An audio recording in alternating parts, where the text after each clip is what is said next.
যদি কখনো প্রণয়ের কাঠগড়ায় দাঁড়িয়ে বলতে হয়, যাহা বলিব সত্য বলিব, সত্য বলি মিথ্যে বলিব না, সবার আগে জানতে হবে ভালোবাসতে, তোমার যত্নবান এবং দায়িত্ববান প্রেমিক হতে। আর এজন্যই তোমাকে যখন প্রথম দেখেছিলাম, তখনই আমার কবি মনটা বলে উঠেছিল, আজকে না হয় হোক আমার একটু অপরাধ, তবুও যদি মেটে আমার তুমি ডাকার স্বাদ।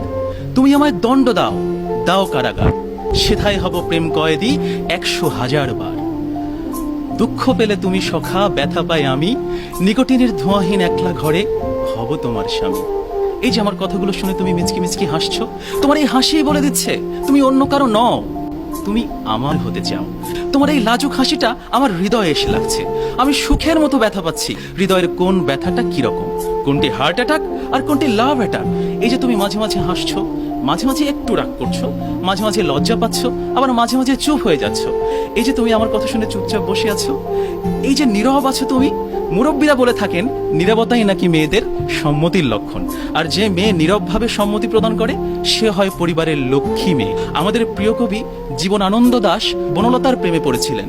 তিনি বলেছিলেন, চুল তার কবেকার অন্ধকার বিদিশার নিশা, মুখ তার শ্রাবস্তির কারুকার্য। আবার এই যে তোমার একটু একটু হাসি, একটু দুষ্টুমি, একটু পাগলামি, পৃথিবীর প্রতিটি মেয়েই চায় তার প্রিয় মানুষটি তার মনটাকে বুঝুক। তাই অবশেষে বলতে চাই, আমি একটু অপরাধী হয়েই বলতে চাই, ওগো ললনা, আমি দাঁড়ি তুমি কমা, ক্ষতি কি যদি হও আমার প্রিয়তমা।